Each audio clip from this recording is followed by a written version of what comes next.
Hi folks, this is the fourth and final video on the Aeneid Set Text for 2023 to 2024. I'm going to take you through the Latin and English as a parallel translation, and as ever we'll start to look at the effects that are on hand for the 8 and 10 markers for the verse paper. Okay, so we're picking up with Anchises introducing the pageant of Roman kings. The set text leaves a gap where lots of different Roman kings would be named, and the death of Marcellus, Augustus's nephew, is mentioned as well. So there are some positives and some negatives, but this is the most promising part of Virgil's Aeneas in the underworld, and you should look out for the mixture of tenses as Anchises starts to promise the future. Okay, let's have a look.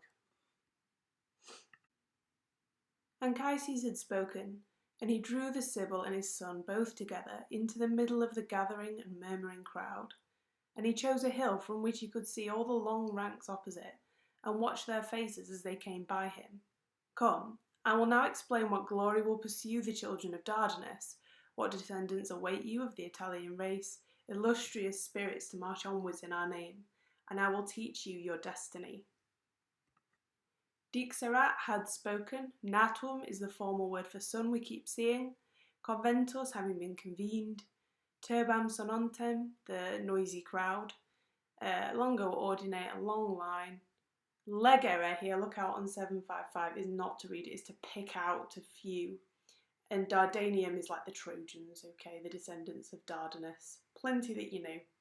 If we look at the effects, we can see the emphatic positioning of Dixerat to make Anchises' speech very grand and feel very final. We have a few caesurae as well that give a bit more magnitude and gravitas. So when Anchises does something, when Aeneas does something, we get a pause after their name. We get this as well in Et tumulum capit and Adversos legere to kind of slow the pace and make us really savour the scene. We hear the imperatives as well from Anchises, who's taking charge of the situation. And Jean-Pamon adds a bit of fluidity as Gloria is pushed to the second line, or to the following line I should say, emphasising the glory of the descendants. And the light imagery again, illustris, like illustrious. We have a bit of alliteration, te tua fata, to build pace, but the most obvious thing is the mixing of tenses, docebo, I will show, so there's the promise of Rome to come, which is really positive here. One effect that's not to be missed is when Dardanus is referenced. Dardanus is a Trojan ancestor who has a connection to Latium. When the Trojans are described as Eastern or other, they're described as Frisians. So Dardanus and Dardanian is a proto-Roman word choice. It's promising that Aeneas is going to be a Roman leader, and it's a really subtle thing. Sometimes you see Dardanian, sometimes you see Frisian. They both mean Trojan, but in different ways. Now direct your eyes here. Gaze at this people, your own Romans. Here is Caesar and all the offspring of Iulus, destined to live under the pole of heaven. This is the man, this is him, whom you so often hear promised to you, Augustus Caesar, son of the deified. He will make a golden age again in the fields where Saturn once reigned, and extend the empire beyond the Libyans and the Indians to a land that lies outside the zodiac's belt. So here we have Geminas and Acies, which is literally twin points, meaning the eyes. Flecte, turn. Aspice, look. Gentem is people. Hic Kaiser, so this Caesar. Omnis Iuli, all of the Julians. Progenies is like progeny in English, so all of his offspring. Magnum Caeli, the great heavens. And Subaxem is like the vault of heaven, we could say. Ventura, being about to come. So there's plenty of vocabulary in there. Audi, see you here. Divigenus, son of God. Aurea saecula is a golden age. Qui rosas, who will bring back. And that's describing Augustus. Super is like over, and then whenever you get a capital, it's going to be a place. So here we've got the Indians and the Libyans. So plenty of vocab, you know. Let's have a little look at some of the effects then.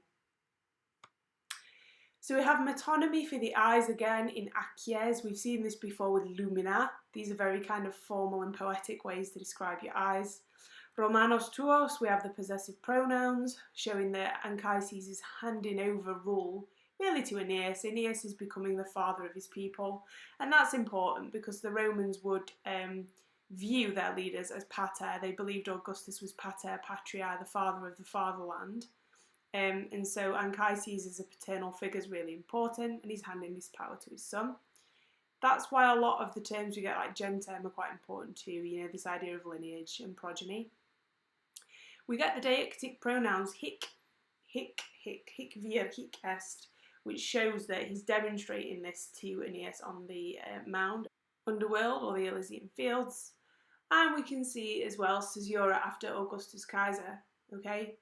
What's interesting is if you look at Audis that you often hear of, well, actually, Aeneas doesn't often hear about Augustus at the moment, so this is a bit anachronistic. The mixture of tenses here seems to be speaking more to Virgil's reader or Virgil's listener than directly to Aeneas himself. So there's a kind of blurring of audiences there with Audis. We have enjambement flowing over the line. Aurea condet saecula will bring a golden age.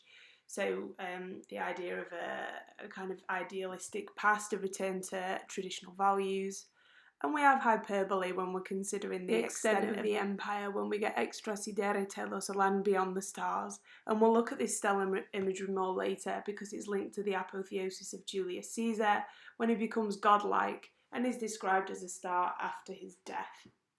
Okay, let's keep reading them.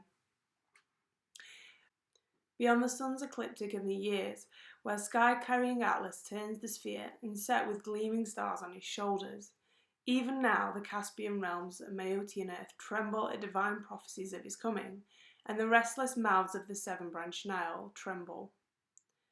So this is where the prescription breaks off, but if we look, extra Anni, beyond the year, Vias is like the roots of the star and the sun, Umero is the shoulder, Stellis Ardentibus, like blazing stars, Adventum, arrival, Regna, kingdom, Horen, shock or tremble. So lots of vocabulary you already know.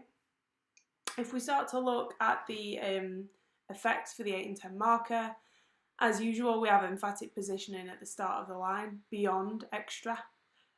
We have stellar imagery coming back, Stellis Ardentibus. This is important because, like I said before, it links to the belief that Caesar became a star after his death. That is on Roman coinage that is contemporary with the Aeneid, so like on Roman coins with Julius Caesar. You would get a star with them as well. We get a bit of emphasis in yam nunc now already, and again it adds to this idea of mixing of tenses and timelines. Look at geographical lexis though, so the idea of telos, land, Ostia, the different mouths of the Nile, as septem gemini, so like the sevenfold mouths of the Nile. So we got all of this reference to the expansiveness of the Roman Empire. And we get turbant threpida to reflect the trembling as well of the Nile. So plenty of rhetorical effects in there. I hope this video was helpful for you. Best of luck with your assessments, and don't forget to like, subscribe and share to keep the channel going. Thanks!